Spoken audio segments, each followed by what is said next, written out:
Hello दोस्तों, कैसे हैं आप सभी। आशा करते हैं सभी लोग ठीक होंगे, स्वस्थ होंगे और अपनी पढ़ाई में भी मस्त होंगे। दोस्तों, जैसा कि आप सभी जानते हैं, हम रेगुलर बेसिस पर आपके लिए वीवीआई ऑब्जेक्टिव जो क्लास 10th का होता है वह लेकर आते हैं, वो भी रेगुलर वाइज और अलग अलग चैप्टर का, ताकि आप लोग मैट्रिक परीक्षा 2025 में बेहतर से बेहतर अंक ला सके। तो वीडियो पर लगातार बने रहिएगा और वीडियो को फुल वॉच करके जाइए, ताकि आप बोर्ड में अपना 3 से 4 नंबर सिक्योर कर सके एसएसटी के एग्ज़ाम में। यानी कि आज हम लोग चैप्टर 1 देखने वाले हैं, यूरोप में राष्ट्रवाद। हम लोग बैक टू बैक 26 प्रश्न देखने वाले हैं। अतः वीडियो शानदार होने वाली है, वीडियो को फुल वॉच करके जाइए बिना स्किप किए हुए।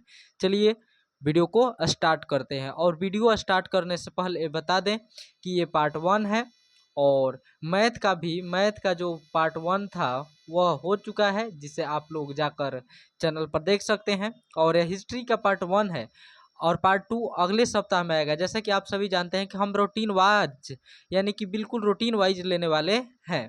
तो चलिए ज़्यादा देर न करते वीडियो को प्रारंभ करते हैं। दोस्तों, आपके सामने प्रश्न दिख रहा है। क्वेश्चन नंबर 1 है, प्रथम जेनेवा कन्वेंशन कब हुआ था। यानी प्रथम जेनेवा कन्वेंशन जो है कब हुआ था। तो आपके सामने 4 ऑप्शन है। Option A 1854, option B 1864, option C 1874 और ऑप्शन डी 1884। तो दोस्तों, आप जान लीजिए प्रथम जेनेवा कन्वेंशन जो हुआ था वह 1864 में हुआ था। प्रथम जेनेवा कन्वेंशन कब हुआ था? 1864 में। और पूछेगा जेनेवा समझौता कब हुआ था, तो वो 1854 में हो जाएगा। जेनेवा कन्वेंशन 1864 और जेनेवा समझौता 1854। चलिए नेक्स्ट प्रश्न की ओर बढ़ते हैं। नेक्स्ट प्रश्न है, इटली का एकीकरण कब हुआ था। तो दोस्तों, इटली का एकीकरण में बहुत सारा युद्ध भी हुआ था। तो 2 नंबर क्वेश्चन है, इटली का एकीकरण कब हुआ था। तो इसमें बहुत सारा युद्ध हुआ था। 1870 में आप लोग जानते होंगे कि एक अंतिम युद्ध हुआ था सेडान का। इसके बाद ही इटली का एकीकरण पूर्ण हुआ था। यानी इटली का एकीकरण जो है 1807 में 1870 के बाद ही पूर्ण हुआ था। तो यहाँ पर ऑप्शन देखते हैं तो देख रहे हैं कि 1817 दिया है, जो 1870 से कम है। 1800 यहाँ पर तो 1861 हो गया, ये भी गलत। 1720 भी गलत। यानी इसका राइट आंसर हो जाएगा ऑप्शन नंबर बी 1871। यानी कि क्वेश्चन नंबर 2 का राइट आंसर हो जाएगा ऑप्शन नंबर बी। यानी कि इटली का एकीकरण जो है वह 1871 में पूर्ण हुआ था। चलिए नेक्स्ट प्रश्न की ओर बढ़ते हैं। नेक्स्ट प्रश्न है 3 नंबर प्रश्न, लुई फिलिप किस देश का शासक था। लुई फिलिप जो था किस देश का शासक था। तो इसका राइट आंसर हो जाएगा ऑप्शन नंबर बी, फ्रांस। यानी लुई फिलिप जो था फ्रांस का शासक था। लुई फिलिप कहाँ का शासक था। तो दोस्त याद कीजिएगा, लुई फिलिप जो शासक था वह फ्रांस का था। कोई भी पूछे लुई फिलिप कहाँ का शासक था तो वह फ्रांस का था। चलिए नेक्स्ट प्रश्न की ओर बढ़ते हैं। 4 नंबर प्रश्न है, यूरोपियन सभ्यता का पालना किसे कहा जाता है। तो दोस्त, यूरोपियन सभ्यता जो है, यूरोपियन सभ्यता, तो यूरोपियन सभ्यता का जो पालना है उसका राइट आंसर है ऑप्शन नंबर ए। यानी कि यूनान को यूरोपीय सभ्यता का पालना कहा जाता है। कोई भी पूछे यूरोपीय सभ्यता का पालना किसे कहा जाता है, तो यूनान, यानी यूनान को यूरोपीय सभ्यता का पालना कहा जाता है। चलिए नेक्स्ट प्रश्न की ओर बढ़ते हैं।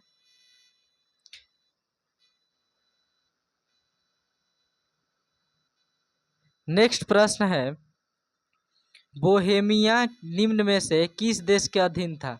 क्या क्वेश्चन है, बोहेमिया, बोहेमिया जो है किस देश के अधीन था। तो दोस्तों, बोहेमिया जो था वह ऑस्ट्रिया के अधीन था। बोहेमिया किसके अधीन था, तो ऑस्ट्रिया के। बोहेमिया, बोहेमिया किसके अधीन था, तो ऑस्ट्रिया के अधीन था। बोहेमिया पूछेगा कोई, बोहेमिया का किसके अधीन था, ऑस्ट्रिया के अधीन था। चलिए नेक्स्ट प्रश्न की ओर बढ़ते हैं। यानी क्वेश्चन नंबर 6 पर, निम्न में से कौन मित्र राष्ट्रों के गुट में शामिल नहीं था।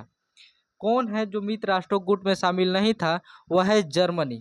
यानी कि जर्मनी, जर्मनी जो है गुट राष्ट्र में शामिल नहीं था। बाकी सब थे गुट मित्र राष्ट्र। यानी मित्र राष्ट्र जो था, देखिए मित्र राष्ट्र में ब्रिटेन भी था, फ्रांस भी था, रूस भी था, लेकिन जर्मनी जो है मित्र राष्ट्र में नहीं था।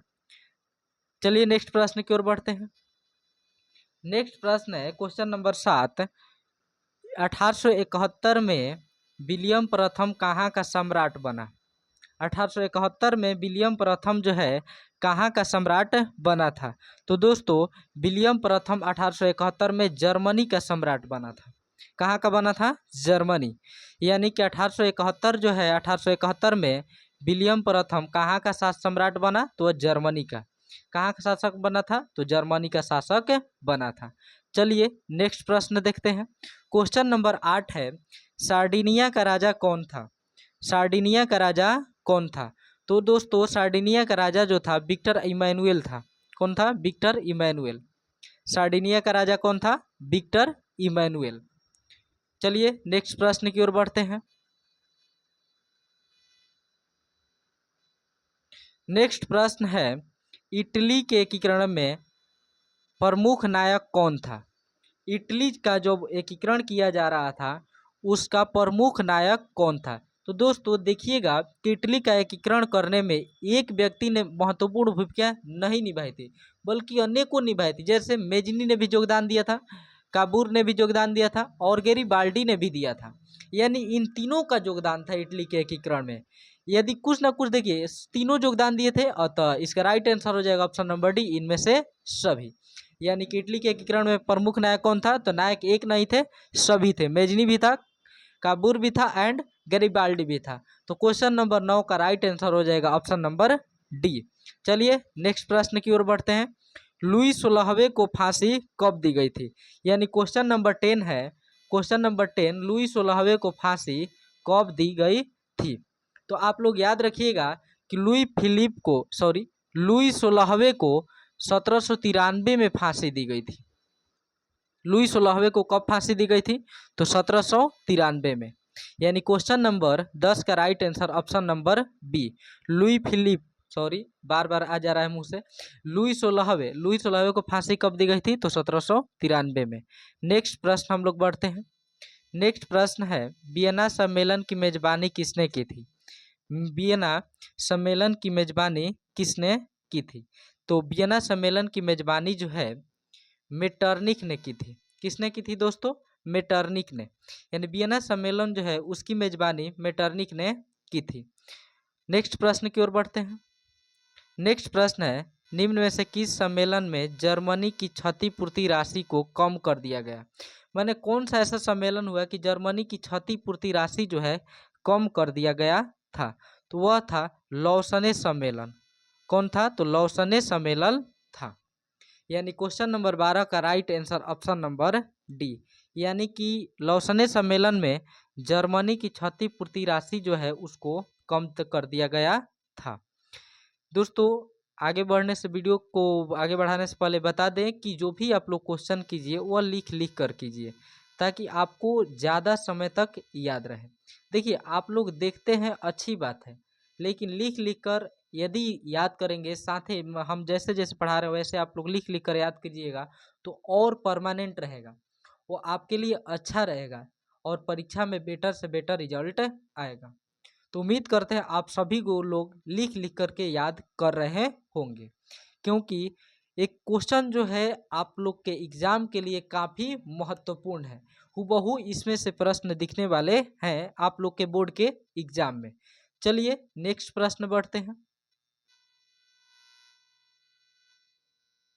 जैसा कि आप सभी जानते हैं कि हम लोग 12 नंबर तक देख चुके थे, अब 13वां प्रश्न देखते हैं। अमेरिका में जो न्यू ड्रिल किसने लागू की थी? तो अमेरिका में एगो न्यू ड्रिल पद्धति लागू हुई थी, उसे बाबू लोग फ्रैंकलिन डी रूजवेल्ट ने लागू किया था। किसने लागू किया था न्यू ड्रिल? तो रूजवेल्ट ने। यानी अमेरिका के एक राष्ट्रपति थे रूजवेल्ट, उन्होंने न्यू ड्रिल लागू की थी। न्यू ड्रिल किसने लागू की थी? फिर से बोलेंगे, रूजवेल्ट। हाँ, यानी रूजवेल्ट। नेक्स्ट प्रश्न है, हिगेल किस देश का दार्शनिक था? हिगेल जो है किस देश का दार्शनिक था? तो इसका राइट आंसर हो जाएगा ऑप्शन नंबर सी, जर्मनी। यानी हिगेल जो है जर्मनी का शासक था, जर्मनी का दार्शनिक था। चलिए नेक्स्ट प्रश्न की ओर बढ़ते हैं।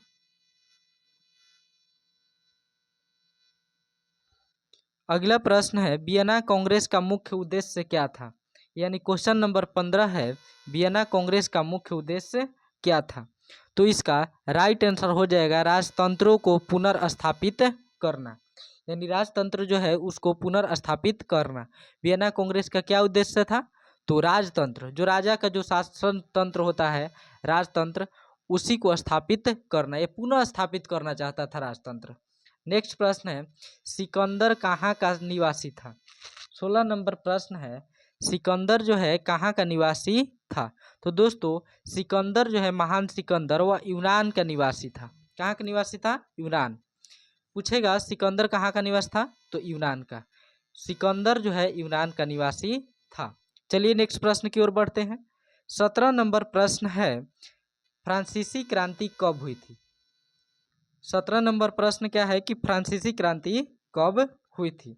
तो इसका राइट आंसर हो जाएगा ऑप्शन नंबर ए 1789। फ्रांसीसी क्रांति कब हुई थी 1789 में हुई थी। चलिए नेक्स्ट प्रश्न की ओर बढ़ते हैं। नेक्स्ट प्रश्न है राष्ट्रीय आंदोलन का केंद्र जेना विश्वविद्यालय कहाँ स्थित है। जेना विश्वविद्यालय कहाँ स्थित है। तो इसका राइट आंसर हो जाएगा option number B Germany.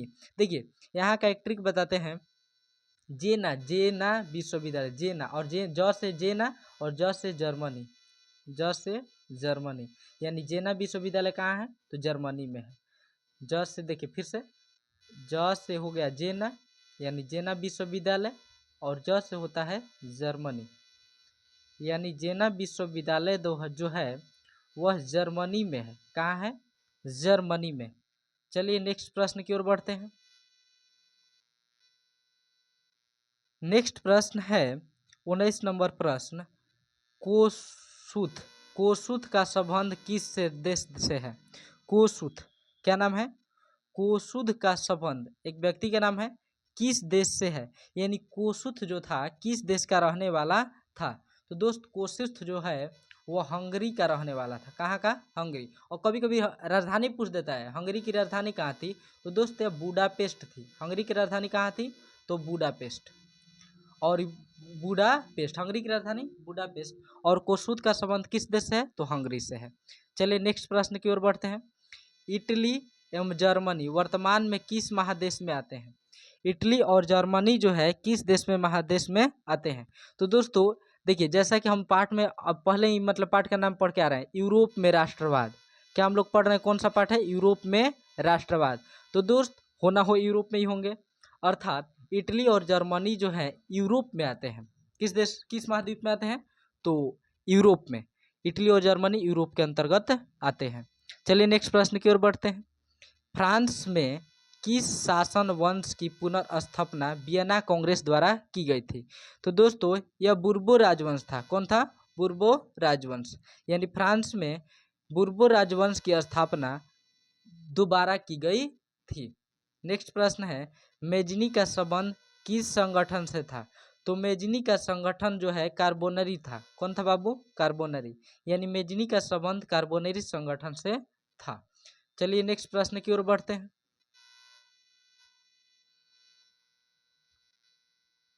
Next प्रश्न है इटली एवं जर्मनी के एकीकरण के विरुद्ध निम्न में कौन था। यानी कौन नहीं चाहता था कि इटली और जर्मनी का एकीकरण हो। तो दोस्तों इटली एवं जर्मनी के एकीकरण के विरुद्ध ऑस्ट्रिया था। कौन था ऑस्ट्रिया। नेक्स्ट प्रश्न है काउंट काबूर को विक्टर इमैनुअल ने किस पद पर नियुक्त किया था। तो दोस्तों क्वेश्चन काफ़ी इम्पोर्टेंट है और इसका हम जवाब देंगे नहीं। क्वेश्चन नंबर जो 24 है उसका जवाब आप लोग कमेंट बॉक्स में देंगे। कमेंट बॉक्स में यानी क्वेश्चन नंबर 24 का राइट आंसर क्या होने वाला है।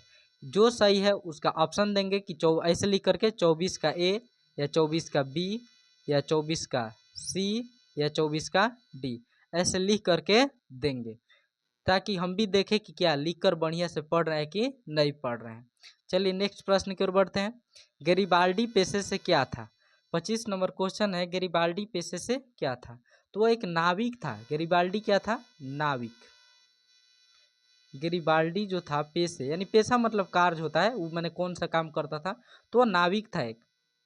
नेक्स्ट प्रश्न है और आज का अंतिम प्रश्न है जर्मन राइन राज्य का निर्माण किसने किया था? जर्मन राइन जो है राज्य, उसका निर्माण किसने किया था? तो उसका निर्माण नेपोलियन बोनापार्ट ने किया था। जर्मन राइन राज्य का निर्माण किसने किया था? तो नेपोलियन बोनापार्ट। इस जितने भी क्वेश्चन है दोस्त, आप लोग बढ़िया से लिख लिख कर याद करके, बढ़िया से याद करके जाइए परीक्षा में, ताकि बेहतर रिजल्ट आ सके। और पूरा विश्वास है कि पूरा जो भी क्वेश्चन आएंगे आप लोग के बोर्ड के एग्जाम में यहीं से आने वाले हैं। वीडियो को अंत करने से पहले बता दें, चैनल पर नए हो तो चैनल को सब्सक्राइब कर लीजिएगा और वीडियो को ज़रूर से ज़रूर लाइक कर दीजिएगा। और यदि आपको वीडियो पसंद आए तो अपने दोस्तों के पास ज़रूर शेयर कीजिएगा, ताकि उनको भी कुछ सीखने का अवसर मिल सके। और जैसा कि आप सभी जानते हैं कि ये जो सीरीज है यह पूरे एग्ज़ाम तक चलने वाली है, जब तक कि 10th का एग्ज़ाम न हो जाए। इसलिए वीडियो पर बने रहिएगा हमेशा। और प्रतिदिन रेगुलर 4 बजे वीडियो अपलोड शाम में किया जाता है, तो 4 बजे वीडियो को ज़रूर देख लीजिए ताकि आपका फ़ायदा हो सके। चलिए वीडियो को अंत करते हैं, मिलते हैं नेक्स्ट वीडियो में। तब तक के लिए जय हिंद, धन्यवाद।